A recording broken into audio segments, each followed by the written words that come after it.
Hey everybody, David Michael Phelps here with another episode of Working Man here on the feast of St. Joseph the Worker.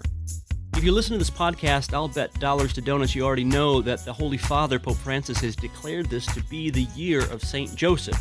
And our guest today is going to give us an introduction to the Holy Father's apostolic letter, Patris Corde, and he'll help us understand how it is that St. Joseph shows us what fatherhood is all about.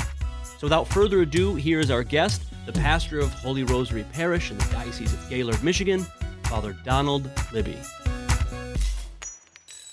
So I grew up in Grand Rapids here, went to Northview, grew up the Methodist, from a family of missionaries, went to Michigan State, studied physics, and then I had a conversion experience, came into the church as a Catholic when I was 26, and the more I went and looked into it, the more I got interested in the faith in general, and people started asking if I was interested in being a priest, and kind of went from there. So after that, went to Catholic U for philosophy and over to Rome for my theology. The Diocese of Gaylord, I had been living up north after college, so came in for that diocese. And then after seminary, got assigned to parish in Traverse City for a bit, and then out to Holy Rosary, where I've been for, probably about 14 years now. So I thought maybe we could just talk a little bit about this letter from the Holy Father and Joseph generally, and just sort of see where it takes us. I want to Sure.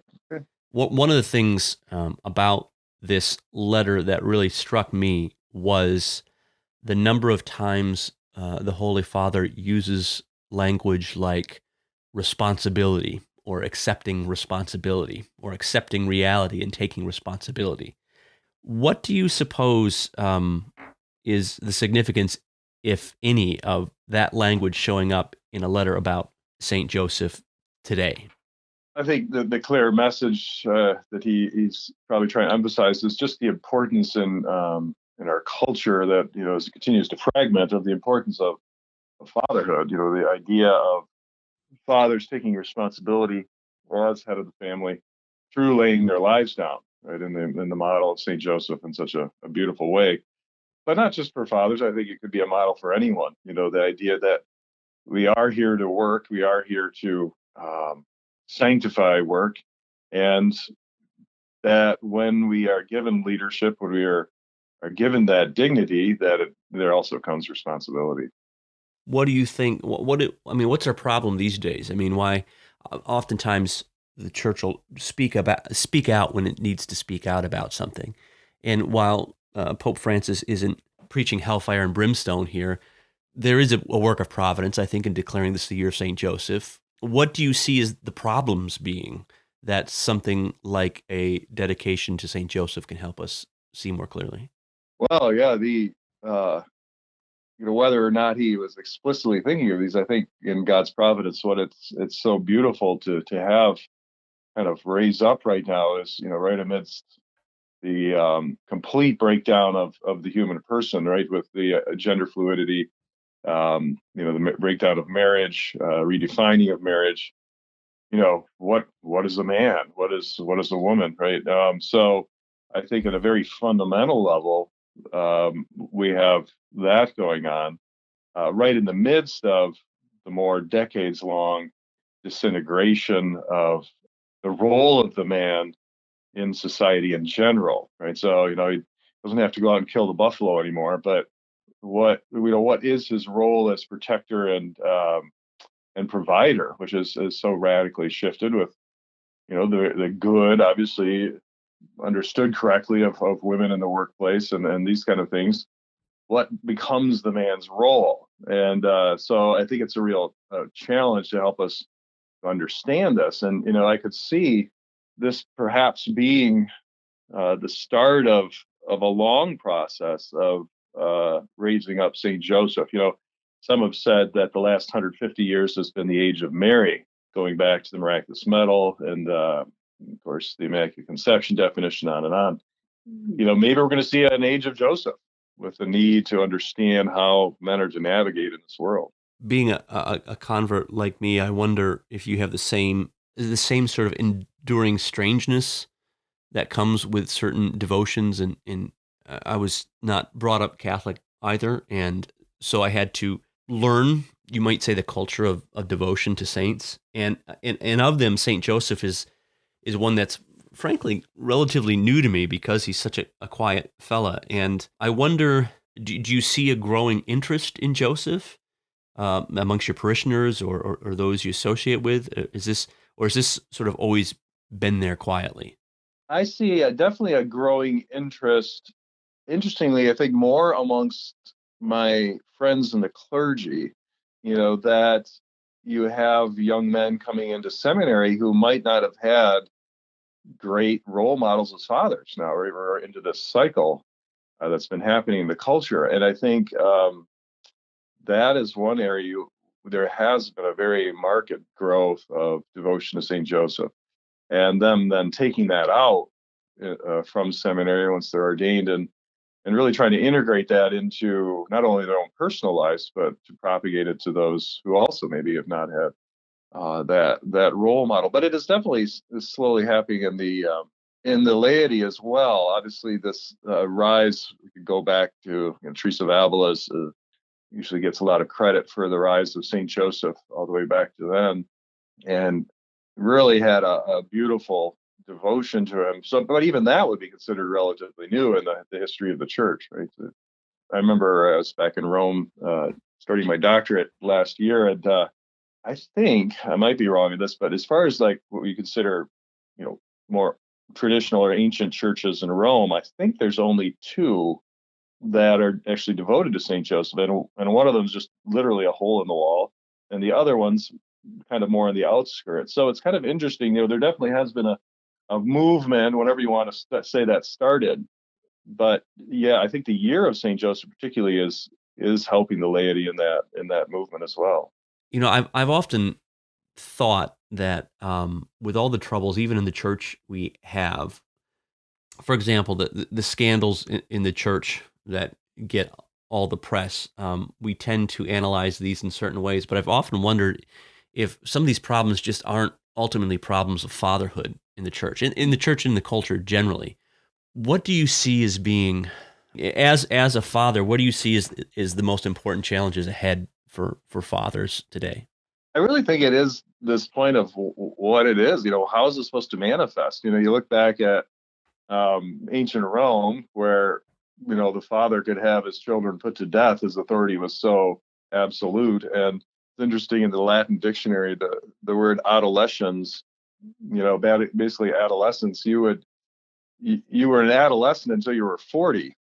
And it's kind of a fascinating point, that the paterfamilias, right? The idea of the father was so great. And if we wanted to extrapolate, entrance here enters Saint Joseph.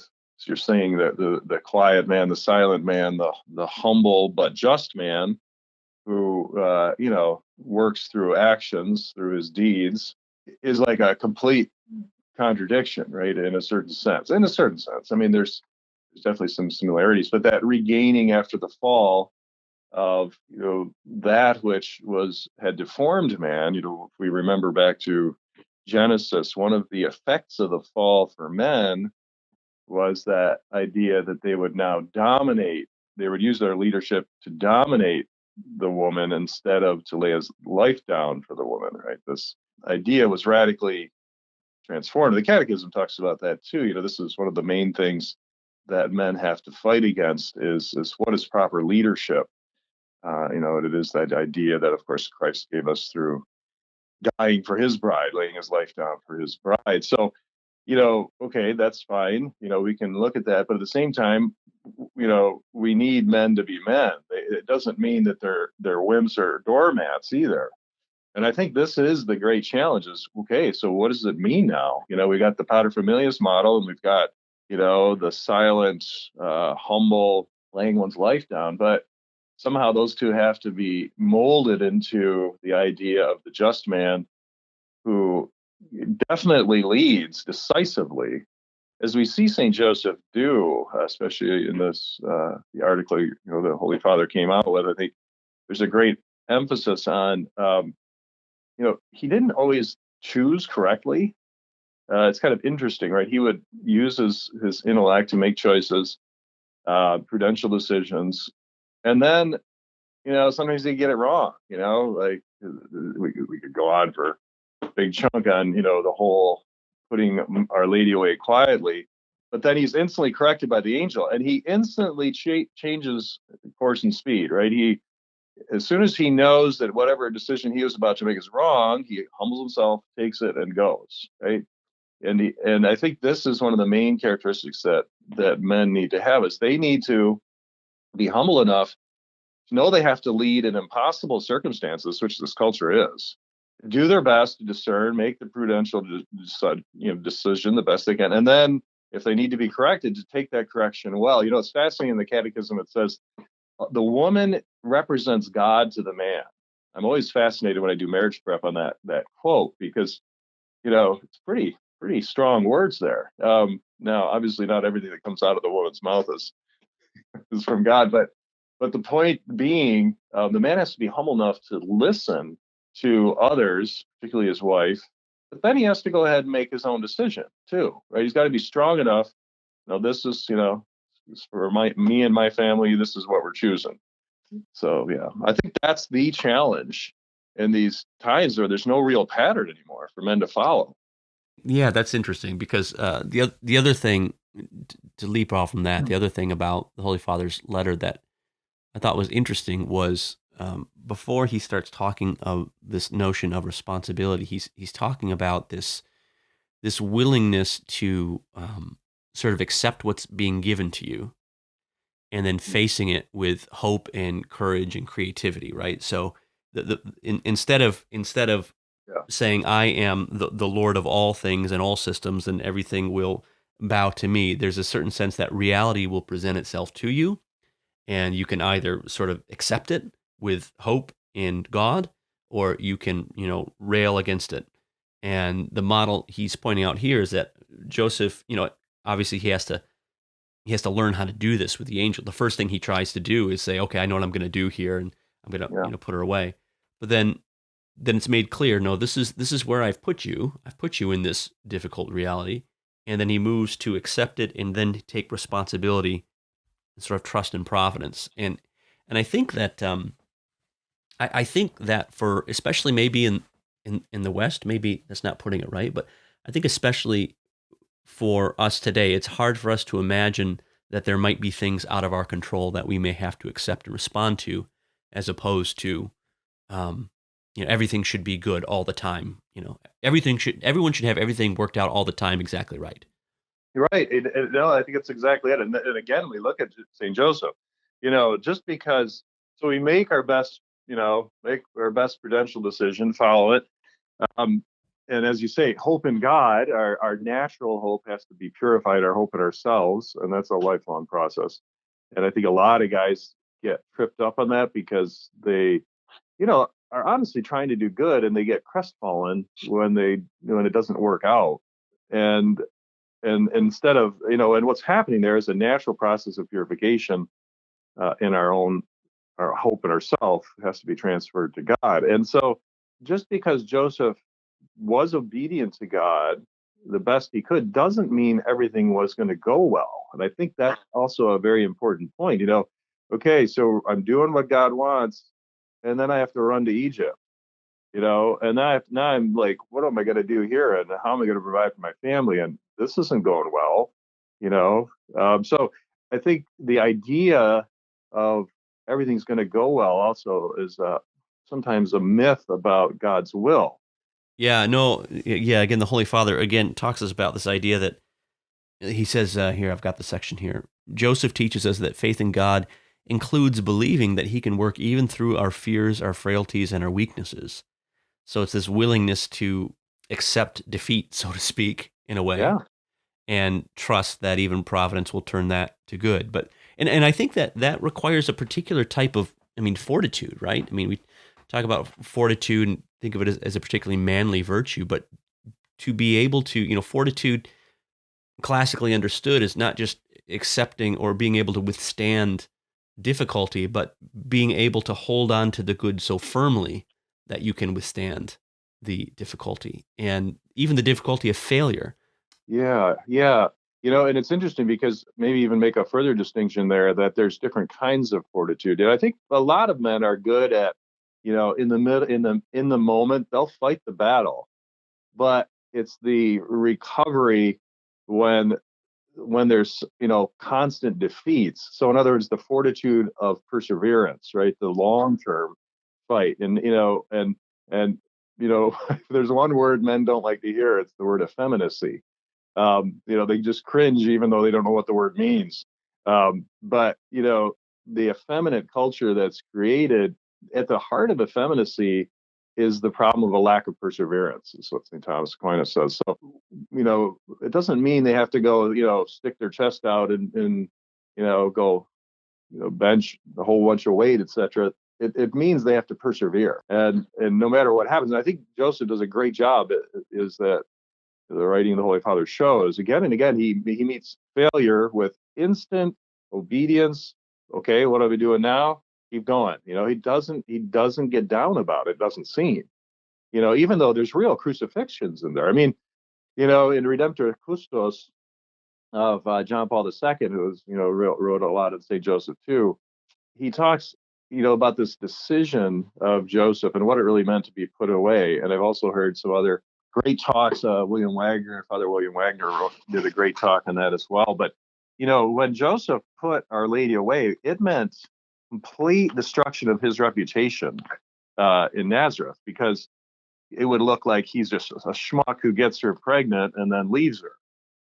And yet he laid his life down in that moment for her reputation. And he was willing to do that, willing to be crucified for Our Lady. And then, of course, in the temple later on, at the age of 12, crucified again, because all of a sudden, our Lord says, don't, have to be about my Father's business, right? Into darkness of, well, where does that leave me as a father? Which I think is the question everybody's asking. And I think a lot of dads feel that right now. It's like, what do I do for my children? I can't be a dad. The culture won't let me be. How does this work, right? You mentioned the word obedience, and that's something that I think a lot of, at least maybe Americans, aren't real comfortable with. Can you talk to me a little bit about what that spiritual tool is? Right. Of course, the actual word obadire means to hear, right? So, when your mom says, you're not listening to me, really what she's saying is you're not obeying. We need to, when obedience means we actually hear what we're being told.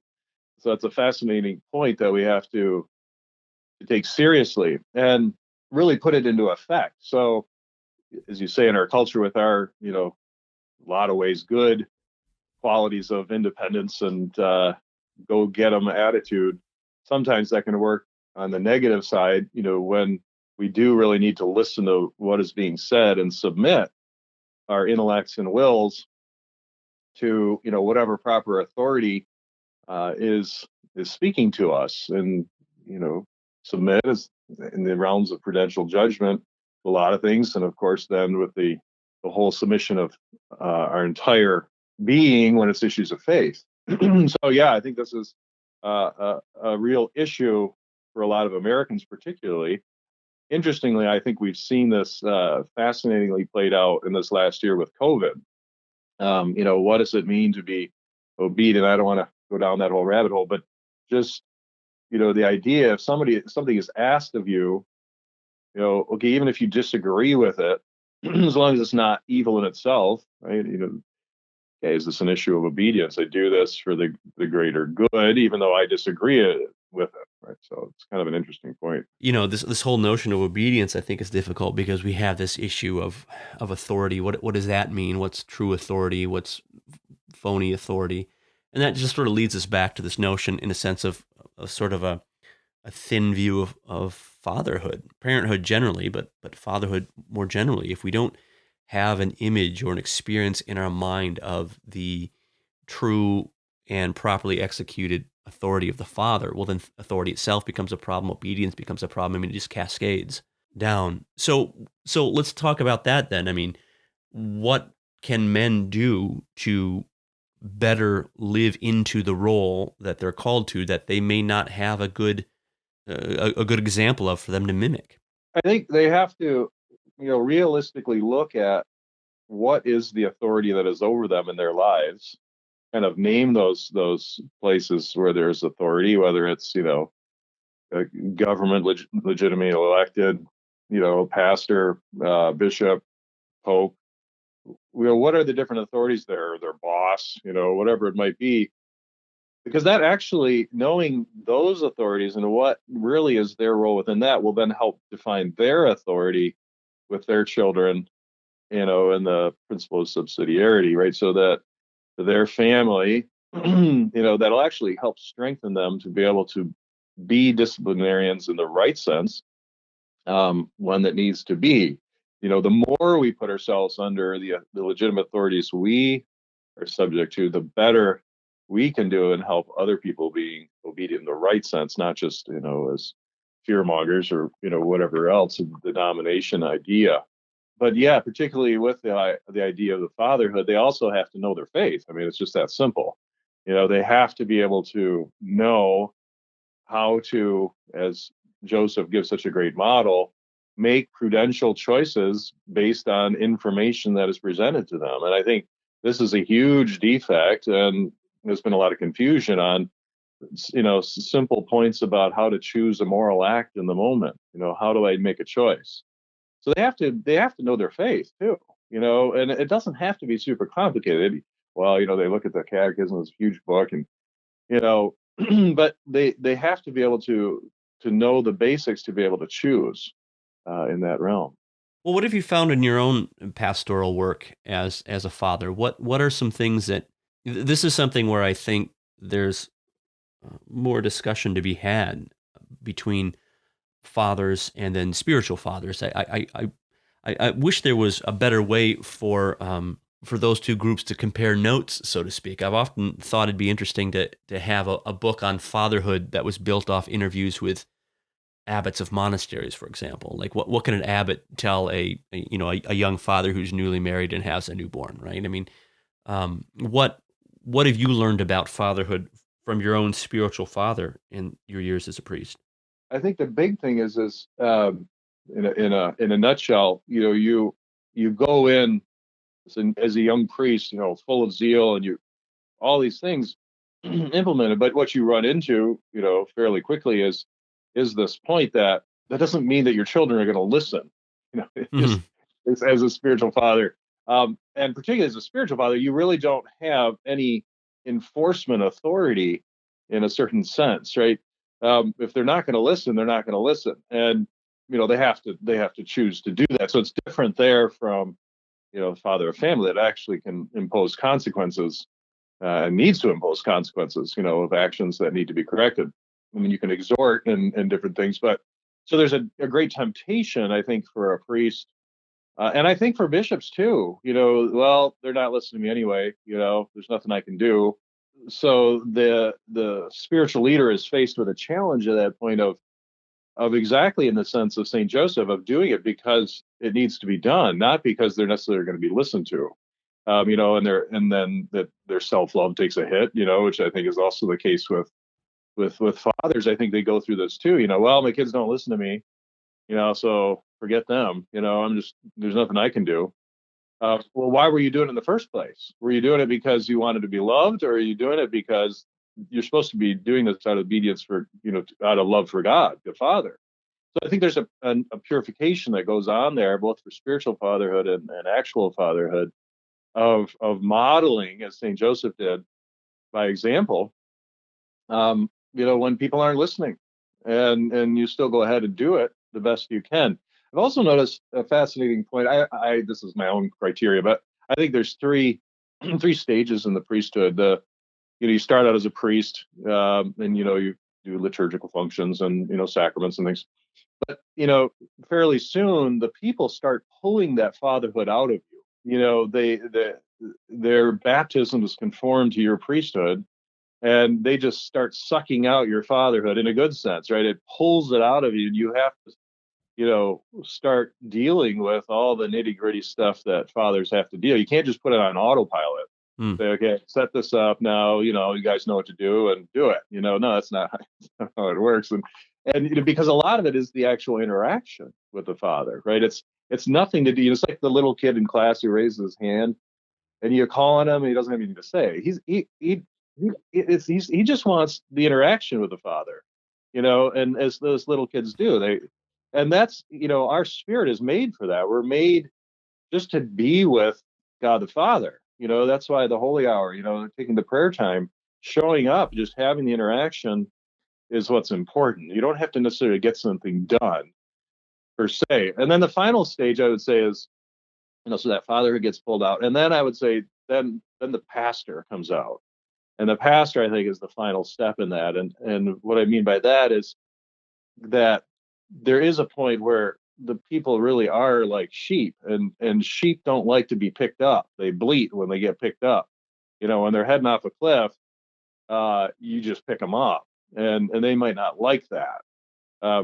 So it somehow differs from the role of father at that point as pastor, because there is that kind of separation, which is different than on a family level. But I think there is a lot of similarities that fathers do go through. The principal one being, you got to provide that example, whether or not it goes well, and why are you doing it, right?